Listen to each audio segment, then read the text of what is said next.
Bien, bonjour.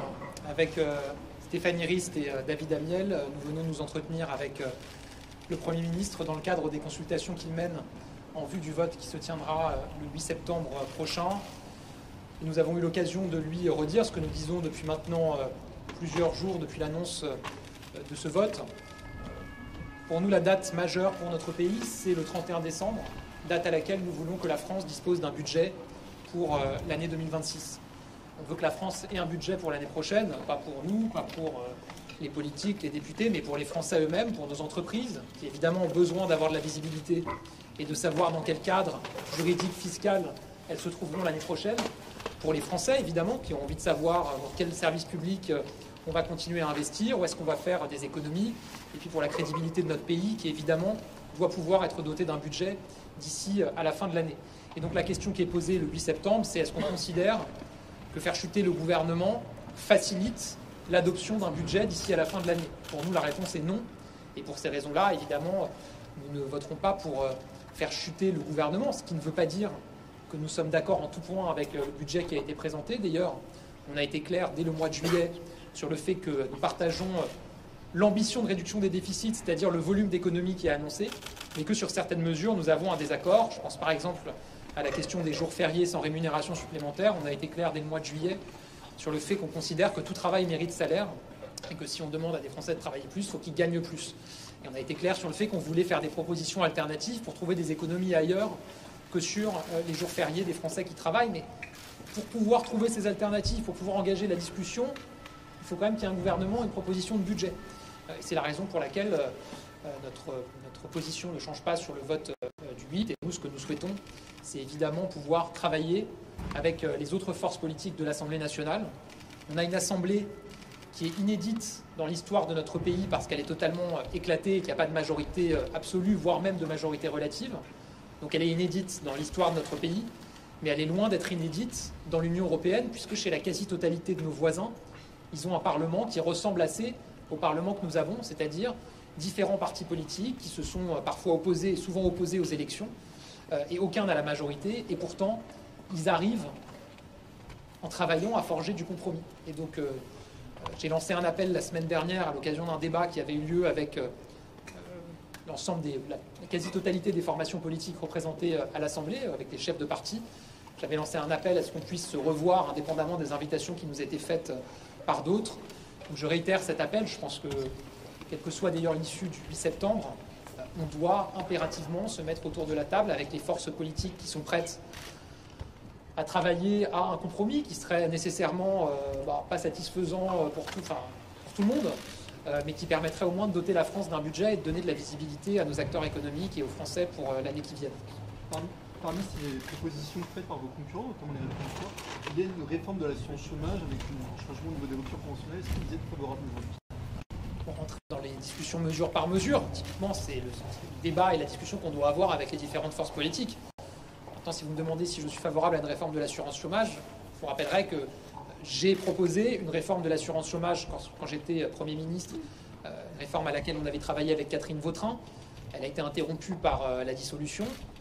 Depuis, on a proposé, on a poussé avec notre groupe. Stéphanie Rist, notamment, a été très à la manœuvre puisqu'elle est en charge du PLFSS et des comptes sociaux au sein de notre groupe. David Amiel également. J'ai plaidé pour que cette réforme puisse être concrétisée depuis plus d'un an, sans succès jusqu'à maintenant. Je me réjouis que le gouvernement ait décidé de reprendre cette réforme. Maintenant, elle peut évidemment être enrichie. Ça fait partie des discussions qu'on doit pouvoir avoir avec des forces politiques représentées à l'Assemblée nationale. Vous avez déjeuné avec le président de la République. Pas tous ensemble. Vous avez vu le président de la République tout à l'heure. Est-ce que vous avez senti qu'il avait intégré la chute à venir du Premier ministre? Moi, je ne m'exprime pas pour les autres ou sur du ressenti. Et l'important, c'est ce que... Il vous a passé quel message, le président, sur la dissolution? Non, mais encore une fois, l'essentiel, c'était que nous, on passe un certain nombre de messages et qu'on dise quel est le point de vue des formations politiques qu'on représente. Et donc, j'ai dit ce que je viens de vous dire, c'est-à-dire le fait que pour nous, le plus important, c'est d'avoir un budget pour la fin de l'année, encore une fois, pour le pays. Mais on comprend pas pourquoi le président de la République... On ne peut pas imaginer, pardon, je termine juste, on ne peut pas imaginer que faire tomber un gouvernement facilite l'adoption d'un budget. Voilà, ça paraît une évidence, mais pourtant, je pense qu'il faut le rappeler. Vous pensez qu'après le 8 septembre, il y a une réunion des forces politiques pour s'entendre sur un compromis budgétaire. Est-ce que le président valide cette suggestion? D'abord, après ou avant le 8 septembre. Moi, je tends la main plusieurs semaines maintenant que je le propose. La semaine dernière, encore une fois, à l'occasion du débat qui avait lieu à l'université d'été du mouvement des entreprises de France, j'ai fait cette proposition en proposant aux chefs de parti qui étaient présents qu'on se revoie. Et ça peut intervenir à tout moment dès lors que les chefs de parti seront d'accord. Parce que, encore une fois, quel que soit le du 8 septembre et du gouvernement de François Bayrou, de toute façon, il faudra un budget pour la fin de l'année. Et de toute façon, il faudra que ça se travaille avec les formations politiques qui sont représentées aujourd'hui à l'Assemblée nationale. Donc, pour moi, il n'y a pas de temps à perdre dans la capacité qu'on doit avoir à discuter tous ensemble. Est-ce encore un chemin pour sauver? Ça aussi, j'ai eu l'occasion de le dire. Encore une fois, hein, pour moi, l'important, c'est qu'on puisse avoir un budget pour le pays. Et à partir de là, quand vous avez des questions qui se posent, pour moi, l'angle à partir duquel il faut regarder ces questions, c'est est-ce que ça facilite ou pas l'adoption d'un budget. Donc, de la même manière que je vous dis que faire chuter le gouvernement, je ne pense pas que ça aidera à adopter un budget d'ici à la fin de l'année. Une dissolution, pour moi, n'aiderait pas à doter notre pays du budget dont il a besoin. Vendredi, Olivier Faure a proposé une mesure forte avec une hausse 0,7. C'est celle de la taxe Zuckman. Vous êtes toujours opposé? Mais encore une fois, moi, ce que je vous dis, c'est que je souhaite qu'on puisse avoir ces débats avec les formations politiques autour d'une table. Donc, je ne vais pas les avoir à travers vous.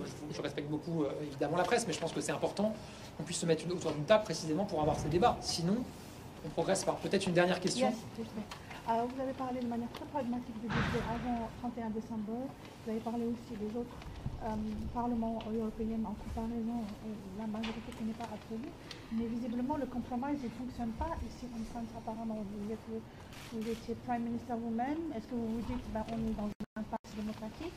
Ou est-ce que vous dites tout ça pour ça? Parce que maintenant, on est bientôt peut-être le 5e PM, là, en presque un an et demi. Que vous ne dites pas qu'il y a une impasse démocratique? Peut-être changer le modèle, maybe? Moi, je pense que la crise que nous traversons, ce n'est pas une crise conjoncturelle, passagère, une crise politique. C'est beaucoup plus profond que ça. Je pense que c'est une crise de modèle. Et je pense effectivement qu'on a un modèle qui, d'une manière générale, qui soit institutionnel, social, économique, date de l'après-guerre, dans une France qui a profondément évolué à tout point de vue. Et qu'on ne peut pas faire tourner la France de 2025 avec un modèle de 1945. Ça vaut pour notre économie. On a un modèle qui date d'une époque où c'était la consommation, la demande intérieure qui tirait notre économie. Aujourd'hui, on voit que les choses ont profondément changé, que la guerre commerciale est là, que l'IA est une révolution absolue. Donc il faut évidemment ce nouveau modèle. Ça vaut pour le modèle social. On a un modèle social qui a été créé à une époque où la démographie explosait, il y avait beaucoup de naissances, l'espérance de vie n'était pas ce qu'elle était aujourd'hui. Il y a une bascule démographique aujourd'hui. Évidemment qu'il faut réinventer un modèle social. Et ça vaut, je le crois aussi profondément, sur nos institutions et notre modèle démocratique. Tous ceux qui expliquent aux Français qu'une élection, qu'elle soit une élection législative avec une dissolution ou une élection présidentielle, permettrait de revenir à ce qu'on a connu pendant longtemps en France, c'est-à-dire le bipartisme droite-gauche qui se partagent le pouvoir dans un balancier et qui ont chacun une majorité absolue tout seul, je crois se trompent profondément.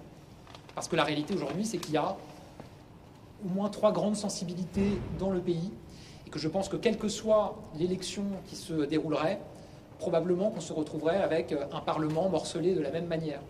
Et donc je pense que ça doit nous interroger effectivement aussi sur notre modèle démocratique, sur nos institutions. Et c'est un sujet sur lequel je travaille avec Renaissance et sur lequel j'aurai l'occasion de m'exprimer, de faire des propositions, notamment à Arras, puisque vous savez que les 20 et 21 septembre prochains, on se réunira à Arras pour un grand moment pour duquel j'aurai l'occasion de m'exprimer sur ces sujets. Sur les Merci gens beaucoup. on a l'impression que ça est en train de